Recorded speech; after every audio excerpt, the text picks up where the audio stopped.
एथर जीवा हो चलो कौन कंडे आगे लुह रचना आत्मा आदर अछि हाँ बा रचना रचना हाय हेलो नमस्कार मळू वेलकम टू माय चैनल। तो आज आमर अच्छी ड्रामा भंजकला मंडप रे देखुए मुझे आम पोस्टर पाखे ठिया आउ चलतु डेरी नक भितर जावा कि केमती सब प्रिपेरेसन हो देखिया ना कौन हौ।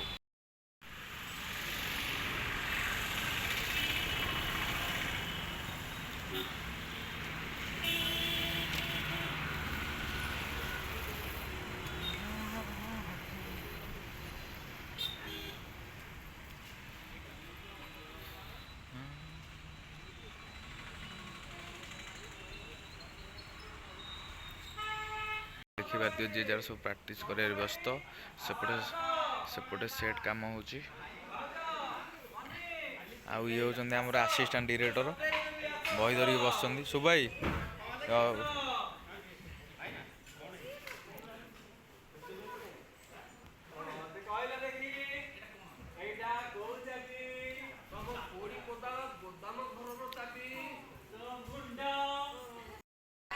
ये वर्तमान makeup T now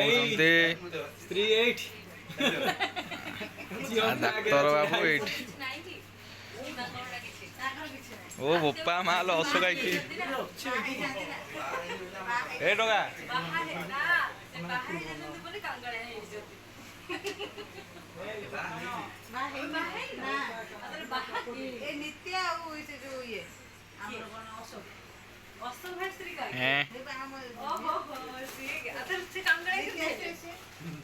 Oh hey homies, welcome back to Radhe Vlogs. आटीटा धीरे कर बापा। Hey homies, welcome back to Radhe Vlogs. आपण मानकु स्वागत जणाउ चाहूची आज नाटक ना होची टंका गछर फल। आज नाटक मेन अट्रैक्शन होचंती गोटे वन एंड ओनली मळू भाई सुपरस्टार आगामी करिबे खळू मळू भाई करिबे खळू भाई आगामी धारावाहिक आसी मळू भाई स्पेशल देखा भूलिबेनी आमर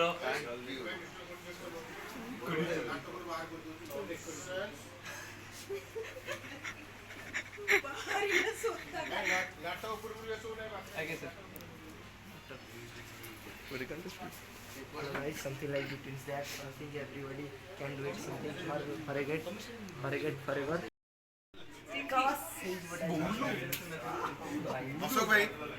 अशोक भाई सिनॉप्सिस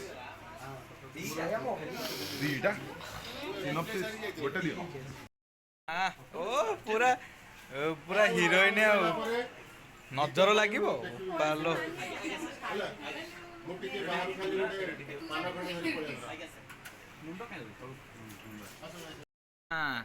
ये कौन कर सांग टे बुल टे आड़ को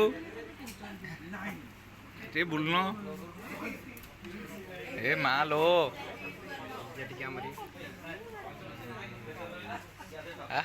एतिक तो 1 मिलियन आउ हाँ बा लिपस्टिक लगे मेकअप मेकअप आउ के नेबे मेकअप मु नेबी जा बाबू जी जा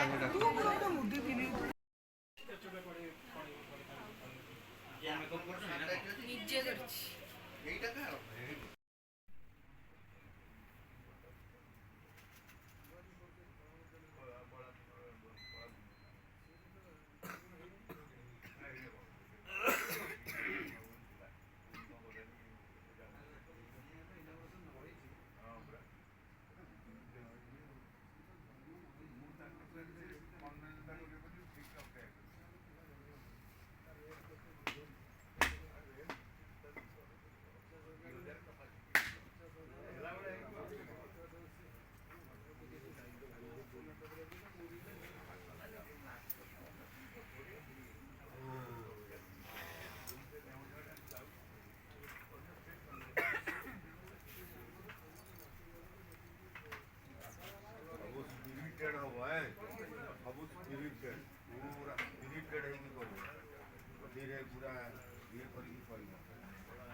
एनर्जी आनी पूरा एनर्जी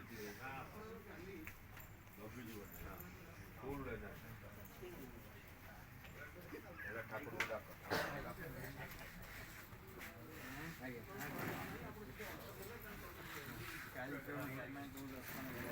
ए भाई हाँ की कथा गाड़ी लोग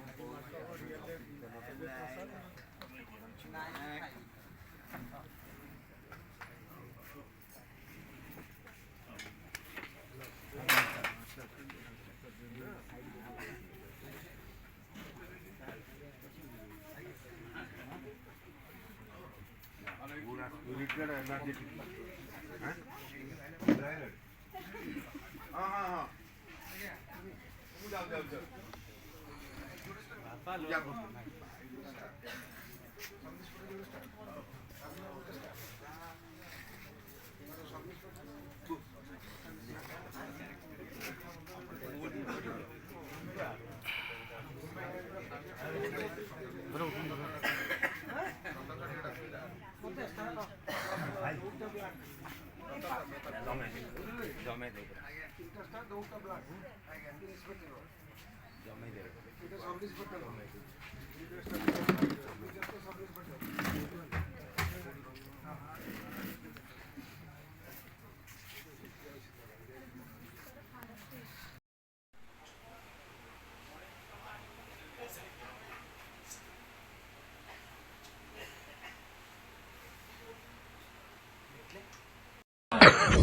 ଗଛ ଯାକ ପରା କଅଁଳ ପତ୍ର ଖାଇବାକୁ ପୋକ ଚଢ଼ି ଯାଇଛନ୍ତି। ଆପଣ ଏଠିକି କାହିଁକି ଆସିଛନ୍ତି ଆଉ କଣ କହୁଛନ୍ତି ମୁଁ କିଛି ବୁଝିପାରୁନି। ମୁଁ ପୁଲିସ ଇନ୍ସପେକ୍ଟର। ଯେଉଁ ପୋକ ଗୁଡାକ ଆଖିକି ଦେଖାଯାଉଛି ଆପଣ ତାକୁ ବି ଦେଖୁନାହାନ୍ତି।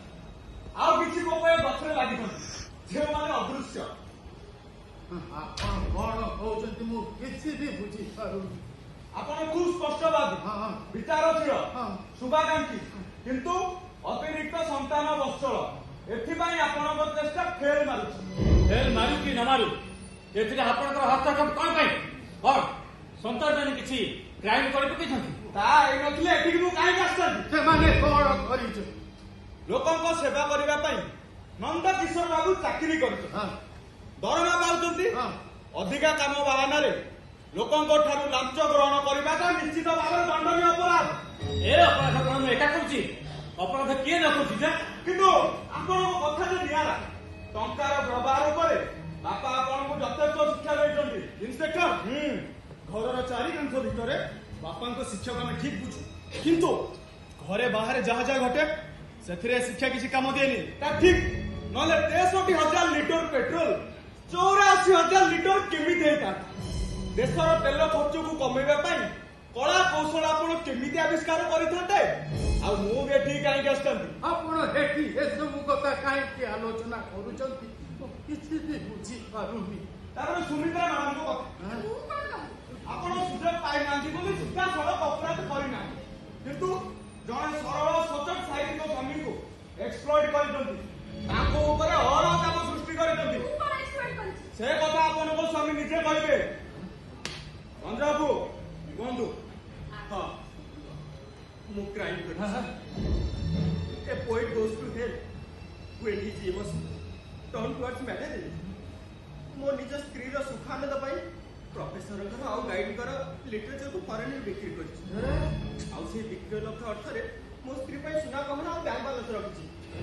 ମୁଁ ଜଣେ ନାରୀ, ସୁନା ଗହଣା ପିନ୍ଧିବା କି ଶାଢ଼ୀ ଦିଖଣ୍ଡ ରଖିବା କଣ ମୋ ପାଇଁ ଏତେ ବଡ଼ ଅପରାଧ?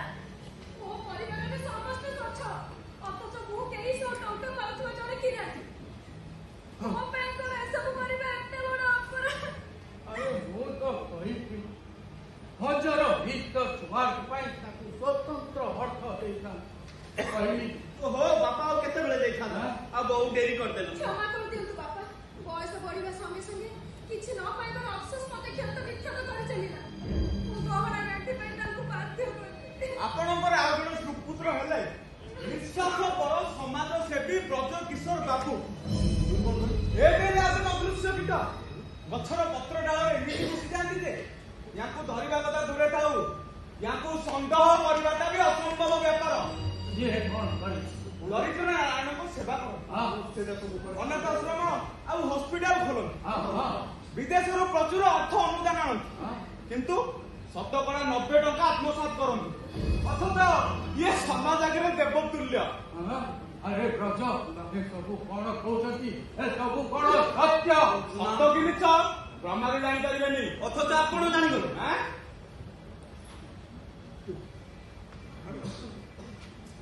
ଏଇ ମୋବାଇଲ ନମ୍ବରଟା କାହାର ଜାଣିନି ଏଇ ଫୋନ ନମ୍ବରଟା ହଉଛି ମିଷ୍ଟର ଜ୍ୟାକ୍ସନଙ୍କର ଇଣ୍ଟରନ୍ୟାସନାଲ ଫଣ୍ଡ ଏଗନେଷ୍ଟ ପ୍ରପର୍ଟିର ଭାରତ ପାଇଁ ଫାଇନାନ୍ସିଆଲ ଆଡଭାଇଜର ये नंबर टा अपन को पहले କହିବି କହିବି ଅପେକ୍ଷା କରନ୍ତୁ ସବୁ କହିବି अरे ब्रज तू एते टंका आनी कौन करिछु ମୁମ୍ବାଇର ହୋଟେଲ ଦିଲ୍ଲୀରେ ଚାରିଟି ହସ୍ପିଟାଲ हां କଲିକତାରେ ପବ୍ଲିକ ସ୍କୁଲ ଯେଉଁଠି ବେନାମୀଙ୍କ ନାଁରେ ଏ ମହାଶୟଙ୍କର 60% ସାର୍ ସେଠି ମାଛ ତେଲରେ ମାଛ ଭାଜି ଖାଆନ୍ତି जीवन सारा एते खटी हेले केबे भी क्लांत नहीं पड़ी लक्ष लक्ष टंका रोजगार अथच काहाठू गोटाए टंका भी